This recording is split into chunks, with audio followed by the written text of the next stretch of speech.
Salam. Nggak ada yang lucu kecuali mengulas khutbah-khutbah ustadz-ustadz ini. Yang diturunkan pada Nabi Muhammad itu saking dahsyatnya, semua hal yang terkait dengan turunnya jadi mulia semua. Turun pada siapa tadi? Nabi Muhammad. Ketika turun pada Nabi Muhammad, langsung statusnya naik jadi Sayyidul Anbiya'i wal Mursalin, pemimpin para nabi dan rasul. Pemimpin para nabi dan rasul. Ngek. Ngeri. Apa tanggapan Ustadz Adi daripada Hidayat mengenai 300 ayat yang saya minta untuk ditinjau kembali? Minimal untuk dihapus, saya bilang gitu. Pak Presiden, saya serius mengusulkan itu untuk dihapus. Pak Presiden, mau Indonesia aman, damai, tekan mereka. Ataupun ustadz-ustadz yang radikal, pencet. Rizik, habisin. Orang cuma satu begitu.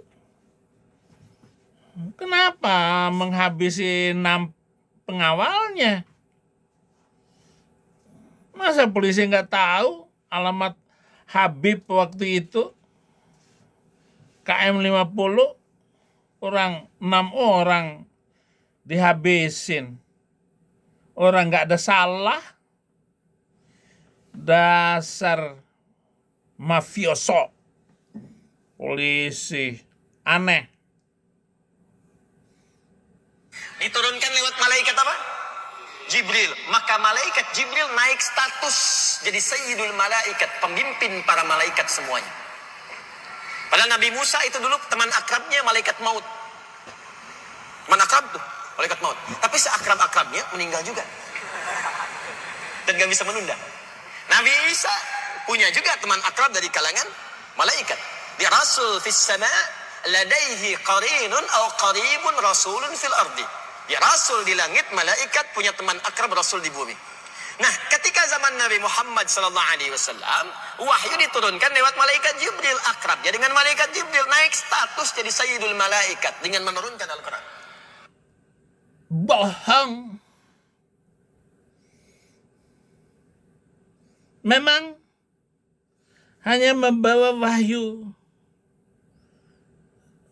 kasar dan ampun deh, mau ngomong kasar yang gak enak.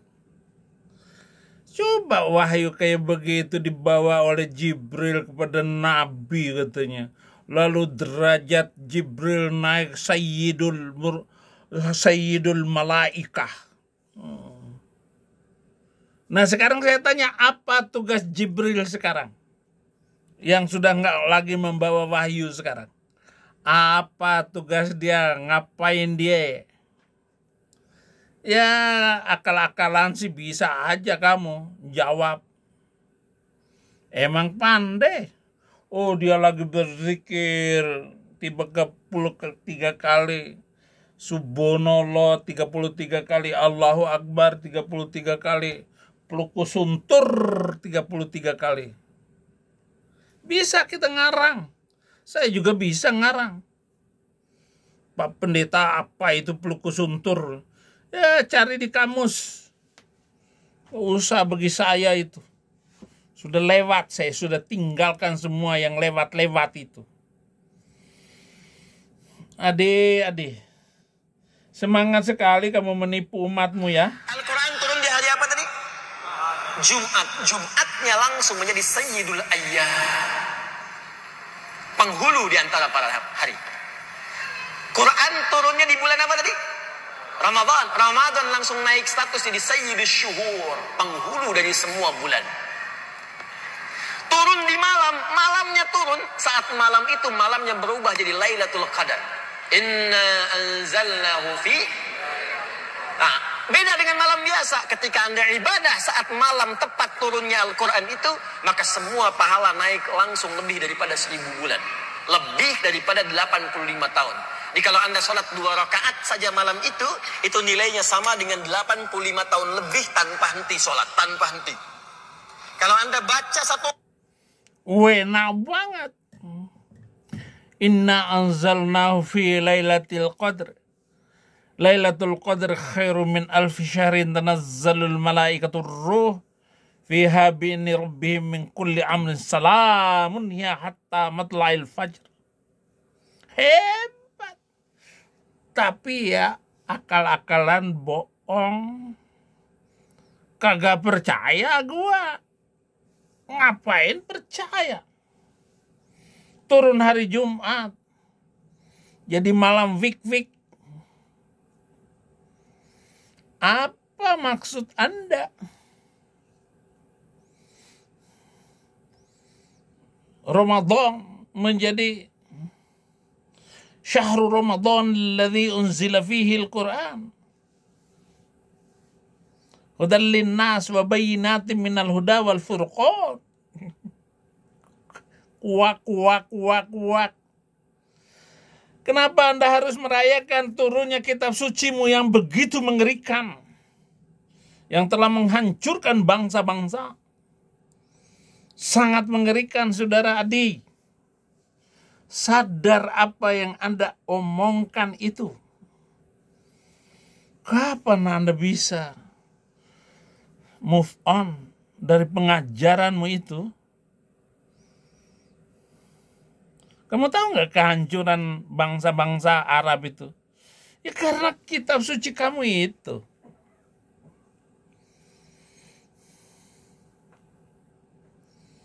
Nggak bisa, saudara Adi Hidayat. Hebat pengajaran Anda ini. Huruf saja Al-Quran pada saat itu lantas meninggal, itu sama dengan jumlah membaca huruf itu lebih daripada 85 tahun tanpa henti. Udah taubat, nangis, ampuni dosaku ya Allah. Taubat, terus buka mushaf. Al-Quran turun pada 17 Ramadan. Dan itulah yang dikatakan Lailatul Qadar. Lailatul Qadar itu yaitu malam yang penuh dengan kemuliaan. Dan malam itu sama dengan 1000 bulan. 1000 bulan sama dengan 85 tahun. Jadi kalau Anda sholat pada malam Lailatul Qadar, Anda sama dengan sholat 85 tahun. Maka Anda sholatlah apa saja, sholat witir, sholat rakaatnya apa saja, tarawih, isya, maghrib, sampai hatta matla'il fajar. Maka sholat fajar itu, bukan subuh, matla'il fajar. Sholat terus, sepanjang malam itu. Mati, masuk surga. Ngek. Kalau bohong itu jangan, ya memang hadisnya ada, saudara-saudara, dalil itu, dalil semua yang dikatakan oleh Adi Hidayat itu dalil, tapi ya isinya bohong.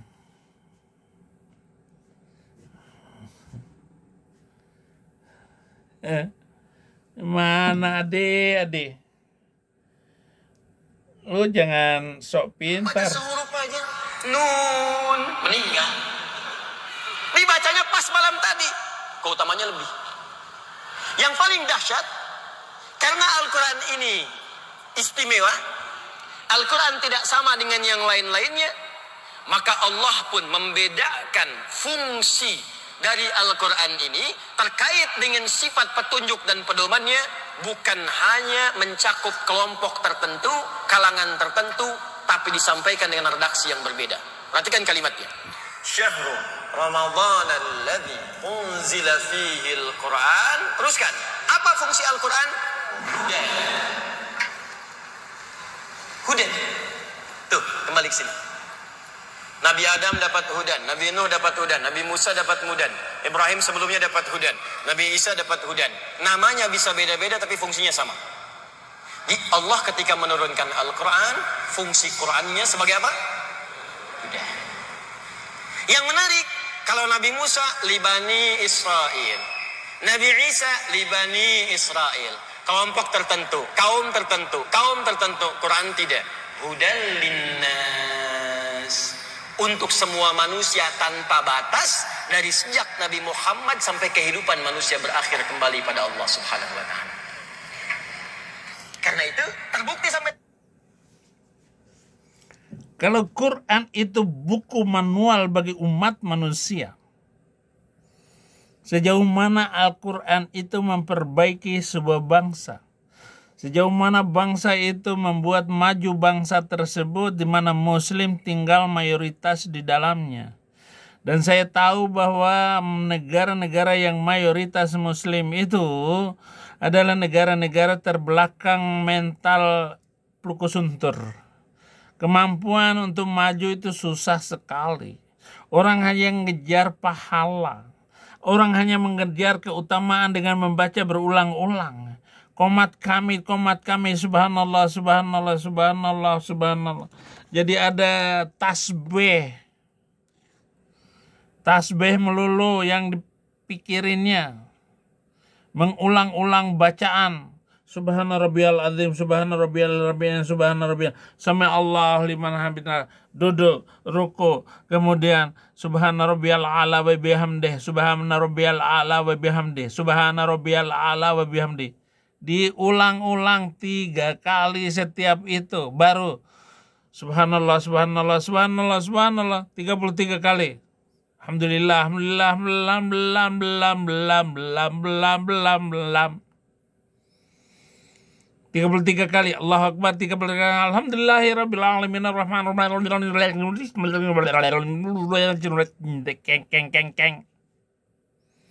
Capek saya dulu itu.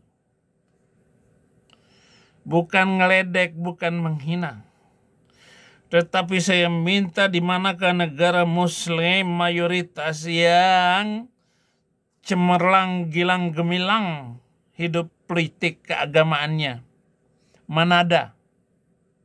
Syria katamu? Palestina katamu?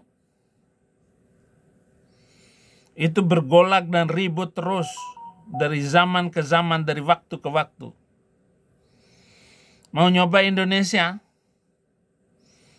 Saya nggak percaya. Dan orang-orang di dalamnya itu yang hidup di Indonesia itu adalah orang-orang yang psikopat mentalnya.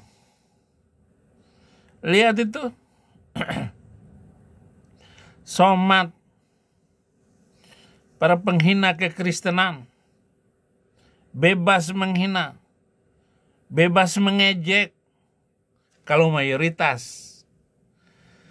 Coba kalau pendeta Saifuddin Ibrahim.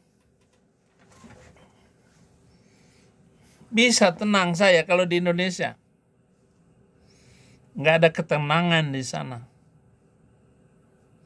Nggak ada.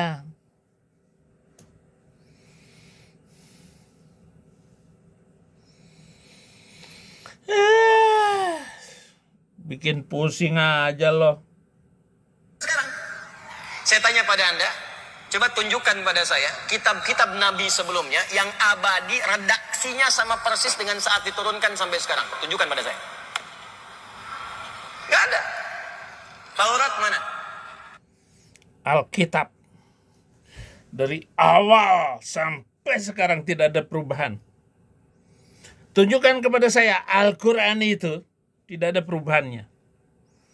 Munim Siri, ahli arkeologi Quran sudah menemukan kesalahan-kesalahan itu. Dia doktor. Kalau sekedar redaksional, lawan itu Kumaila.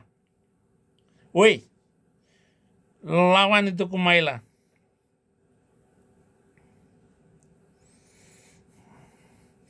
Saya nggak mau membahas Kumaila terus-menerus. Tapi saya suruh kamu lawan Kumaila. Artinya orang kalau makin cerdas, nggak bakal tetap di agama itu. Tapi kalau Anda menunjukkan kebodohanmu, Anda selamat. Tetap berada di dalam agama itu. Oh, lihat kecerdasan saya sekarang. Siapa yang bisa menyaingi dari Muslim? Dari Muslim yang menyaingi Saifuddin Ibrahim dalam hal kecerdasan. Artinya ini adalah kecerdasan mental. Kesehatan mental. Bukan yang berkaitan dengan fisik ataupun apa. Tidak. Mentalitas logika saya. Dengan sesiapapun. Apalagi kamu. Mungkin kecerdasan otakmu memang cerdas. Tetapi dalam hal bermental yang benar. Kamu bilang Quran tidak ada perubahan.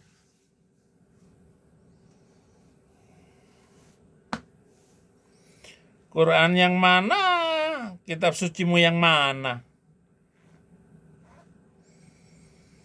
Kenapa ayat Ridha'atul Kabir itu tidak masuk dalam Quran?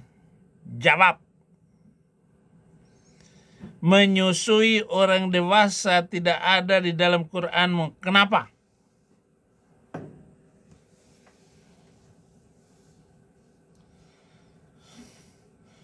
Ya, kamu nggak mampu jawab.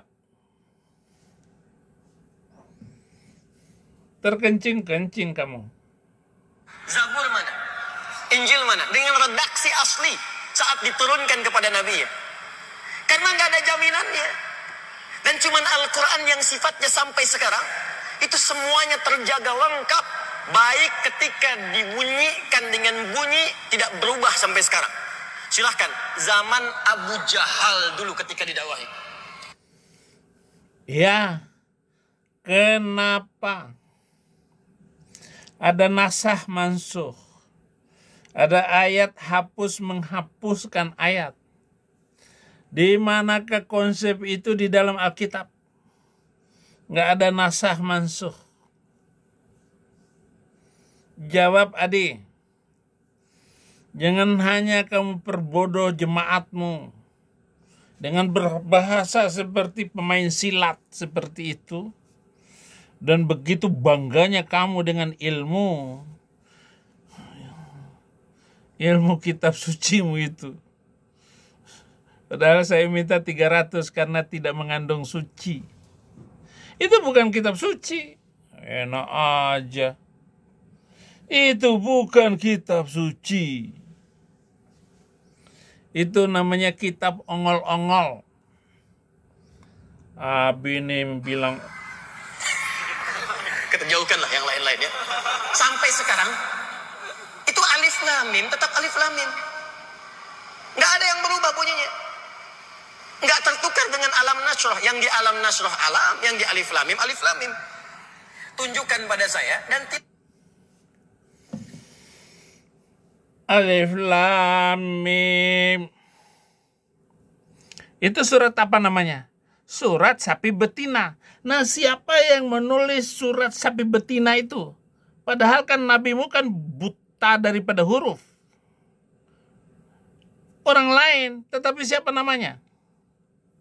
Siapa yang menulis surat sapi betina? Apakah sapi yang nulis? Kalau kamu bisa menjawab, sini kamu. Siapa yang menulis surat sapi betina? Surat gajah. Alam tara kaifa fa'ala rabbuka bi ashabil fil. Alam yaj'al kaidahum fi tadlilim wa arsala alaihim waladdallin. Amin. Ketawa kalian ya? Terserah saya mau baca. hafalan-hafalan saya. Kenapa kamu atur?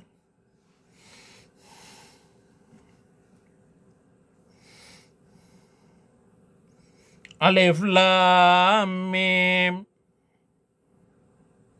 Ya memang tetap Alif Lam Mim.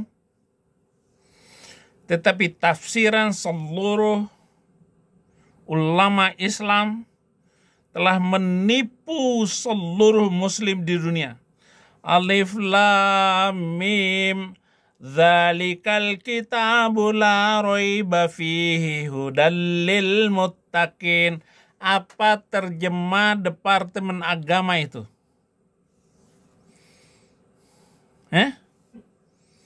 Alif Lam Mim.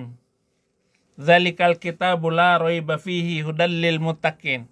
Inilah Quran. Tidak ada keraguan di dalamnya. Orang di situ ditulis Alkitab, dzalikal kitab. Alkitab itu adalah kitab suci kami. Bukan kitab suci imbul gombal gambul. Dari emak sampean. Jangan nipu gua. Lu tipu gua. Tunjukkan kebenaranmu. Dzalikal kitabu la raiba fihi hudal lil muttaqin. Inilah kitab. Tidak ada keraguan di dalamnya. Kembalikan terjemahan yang benar. Jangan nipu. Jangan bohong sama gua. Dzalikal kitabu la raiba fihi hudal lil muttaqin. Inilah, itulah, bukan ini. Itulah kitab. La raiba fihi. Tidak ada keraguan di dalamnya. Petunjuk bagi orang-orang yang siap, sedia, orang-orang yang terikat, orang-orang yang bertakwa. Siapa? Saifuddin Ibrahim. Itulah orang yang takwa, teguh imannya. Alkitab, bukan Quran. Jangan lakukan ngawurisasi. Ya, Adi Hidayat. Habis lo. Bikin video itu yang nggak bisa saya lawan. Tapi sehebat apapun video kalian dan siapapun akan tetap salah karena saya menguasai dan mengerti. Saya sudah mengerti Al-Quran dan sekarang sedang on the way menguasai seluruh tema Alkitab. Lawan tuh pendebat Kristen itu.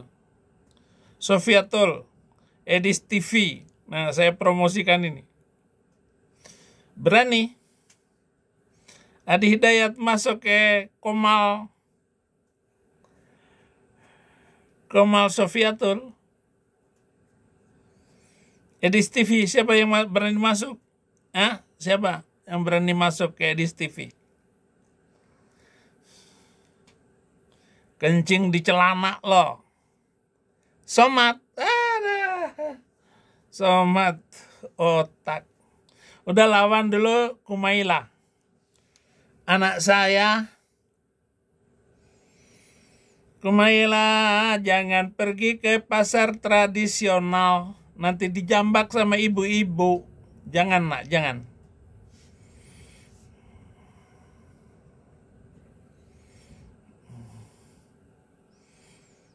Siapa yang mau ini, yang mau wawancarain kamu, pasang tarif. Minimal 5 juta sekali ngomong. Sehari kamu 5 juta. Baru harganya bagus. Sekali diwawancarai, ya minimal 2 juta, 3 juta lah. Kan dia mendapat uang dari wawancarain kamu. Anakku, jangan takut. Karena kamu dapat uang dari makan, dari diwawancarain. Jangan dulu masuk TV, jangan dulu. Jangan takut menghadapi kiai-kiai itu. Dan gaya bicaramu seperti itu. Jangan ada menghina, jangan. Mimik datar aja kayak penyampaianmu itu sudah bagus. Jangan lebih daripada itu. Jadi kalau bikin video dialog.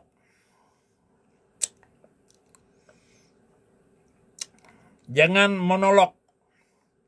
Kayak saya ini monolog. Ini kan video ini monolog. Tetapi menyakitkan banyak orang. Dan orang langsung teler menghadapi video-video sepotong-sepotong begini nih. Apalagi sambil makan permen. Jadi orang mendengar video saya itu kayak ayam tetelo. Tahu nggak ayam tetelo? Penyakit tetelo itu akhirnya pusing. Jadi kepalanya goyang-goyang sendiri. Jalannya nggak lurus. Orang yang mendengar video saya ini. Tetapi video kamu itu sakitnya di hati. Jadi bagaimana membenci kamu? Kamu akan dituduhkan berbagai macam kejahatan. Kenapa? Karena videomu, ucapanmu itu. Nanti kamu akan dituduh selingkuh lah, punya suami, ditidurin banyak laki-laki, anakku. Bersiaplah menjadi orang pembicara top. Apalagi kan Quran temanya cuma itu-itu saja. Beda dengan Alkitab. Kaya raya. Alkitab itu temanya banyak sekali yang dibahas. Jangan lupa subscribe channel ini untuk membantu perjalanan memenangkan Indonesia bagi Kristus. Tuhan Yesus memberkati.